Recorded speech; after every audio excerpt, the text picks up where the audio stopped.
What's up everyone, Clark Glassford, founder of My Practice Interview. We help you land your dream job, and today we're talking about salary, how to negotiate salary, and today's episode is called Negotiate the Bleep Out of Your Job Offer. Why bleep? 1, family program, we don't swear. 2, I gotta get your attention. I need you to pay attention to what it takes to negotiate your salary so you're not leaving anything on the table.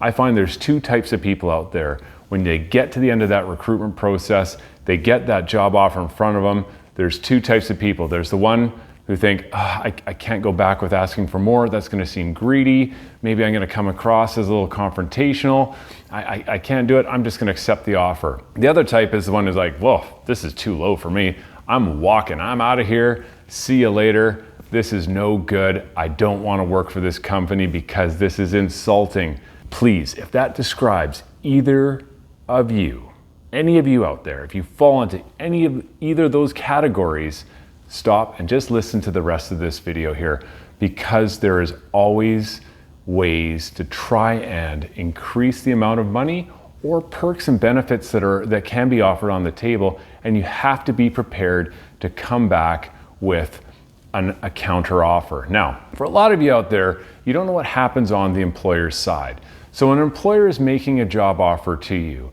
they are looking at things like their own internal pay structure. So most jobs are on pay scales, and they have a pay structure that they're going to follow. Based on the job you've applied for, you're going to slot somewhere on that pay scale based on your skills and abilities. They're also going to look at things like internal equity. So, Clark looks really good on paper. We had a great interview with him. He brings some great skills to the table. But Fred, who's in the same role, has been here for 5 years. We can't have Clark making more than Fred. When I'm making an offer to an applicant, I'm looking at internal equity, I'm looking at the pay scale, but I'm also looking at, look, if they come back with a counter offer, I need to make sure that the rate I'm giving here is a rate that gives me a little bit of room to negotiate back and forth, because I don't want to be at my ceiling right away. Now, in some cases, a recruiter, you have no choice. You're hiring talent, the talent is through the roof, they're hard to get. You've got to put them at the top of the pay scale and incentivize everything to get them there. But for a lot of us out there, yes, we appreciate the talent and we want them working for us, but it's an art and we're negotiating, and I need you to think about the steps involved in negotiating your salary and be comfortable with that process. It's all about comfort and confidence. So I've got 6 awesome steps here that I want you to write down, take note of, and we're gonna practice this because it will lead to either more money, perks, benefits, things like that. And at least at the end of the day, what is the worst an employer is going to say? No, sorry, that's the best we can do. Here's the thing, an employer has gone through a very timely, very costly process to find you. They want you for their organization. So although you think you're in a position of weakness, you're actually not. You're in a position of strength, because what they've done is they've whittled down through all the applicants coming to you to say, we want you for this position. A lot of the times, I'm telling you from my own experience, there is no option B. The person they offer is the best person they're offering the job for. And if they're offering you, that means they want you. So you are in the driver's seat in terms of being able to come back with counter offers and having the conversation at least about what else you can get in terms of your job offer and the perks, benefits, and pay. So tip number 1, I see this often. Do not negotiate like it's a cage match. This is not battle royale. We're now getting serious. I'm gonna write stern emails saying, here's my demands, and the employer is gonna take and listen to my demands. This is a back and forth. This is a professional conversation. And I strongly encourage you to, instead of being down in an email or texting back and forth, get on the phone and have that conversation, because you can pick up on tone, you can pick up on inflection, you will understand that things get lost in translation, which you don't want. So make sure you're professional as you approach the negotiation process.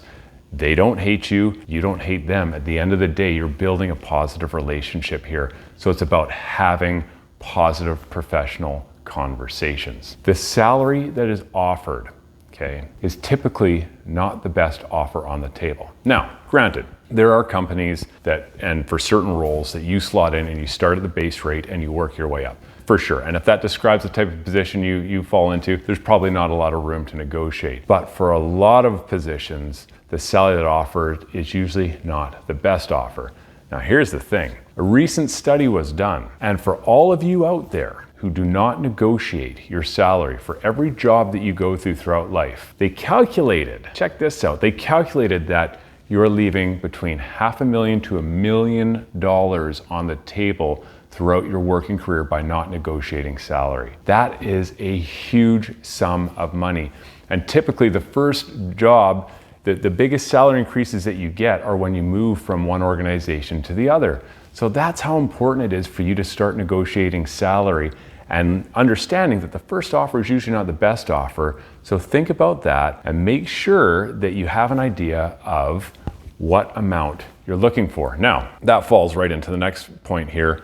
Know what you're worth, okay? So a couple websites, PayScale, Glassdoor.com are great places to start. Look on those sites, look for comparative jobs, look what the salary scales are for those positions. It's a great way to start your homework and research.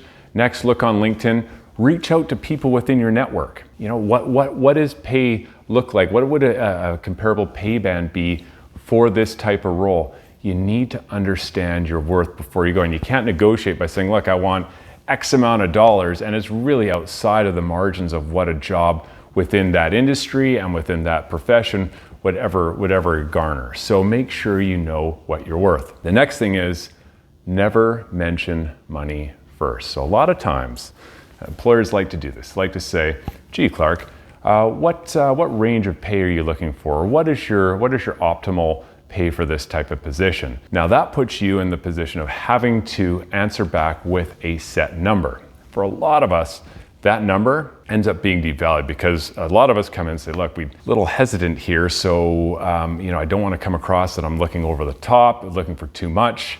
So I keep it down. So you get the two groups. You get the one who keeps their salary expectation down, right? And that can really devalue your skills and abilities. Then you got the other group who will set it way too high and it'll be above the range. What I advise clients to do and what I'm advising you to do is if you get asked a question like that, answer it with a question. I know some of you are like, I don't like answering questions with questions. For this part, do it. Employers are used to it. And what I would simply say is, can you tell me what the salary range is for this position? Now that puts the question back on them. They'll respond with the salary range, which will now give you information to see whether you're in ballpark or not. Maybe you are in ballpark and you're within that range, and then you can say, here's what my expectations would be. Maybe you're totally out of range and the position you've applied for is a lot less than what you think, but it also could be a lot more. So answer a question with a question and do it just the way I described there. The next one, be specific when it counts. So you need to be ready. You've done your research, right? You've put back the question with a question on asking what the pay scale is. Now it's time to get down to the real deal with what your expectations are and what benefits, perks, things like that you're looking for. So the trick here is, and you've heard it throughout my videos, if you've watched my videos, practice makes perfect. Salary negotiations are no different. You need to practice and practice saying it out loud so you can hear yourself asking for, dear Mr. Hiring Manager, I would like $50,000 for this role. You've stated it now. You've heard yourself say it. You haven't stumbled saying it. You've delivered that message. The next piece for this is reiterate your skills and abilities and how they impact the job you've applied for. I feel I have A, B, C, and skills that I can deliver to this organization for this role and have huge impact. And additionally, and then you're stating your enthusiasm.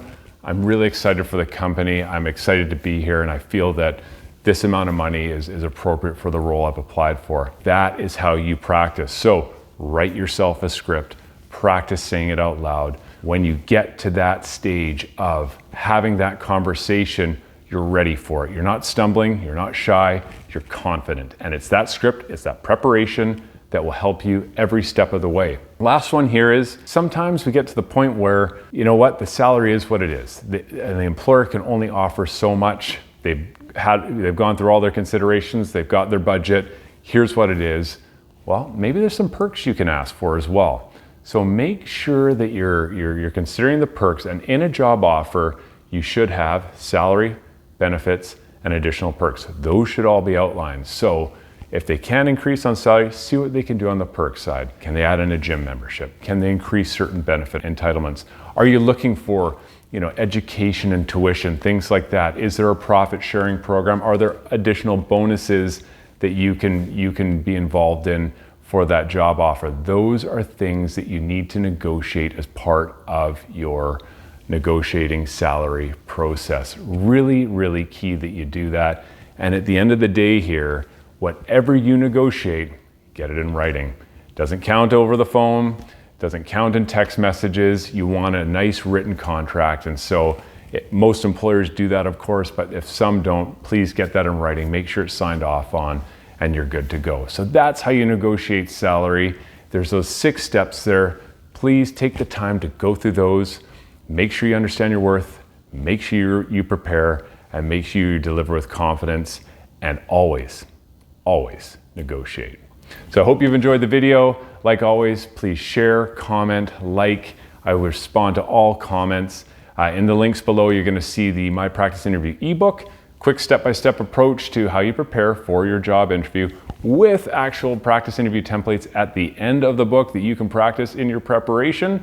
Also in the links below is our My Interview Accelerator workshop. That is the perfect way to prepare for your interview. We go through how you craft cover letters, resumes, the different types of interview questions you can encounter, how to answer all those questions, and then how to avoid all the landmines and pitfalls that people find themselves in, avoiding all of those. So you hear the magic words, you're hired.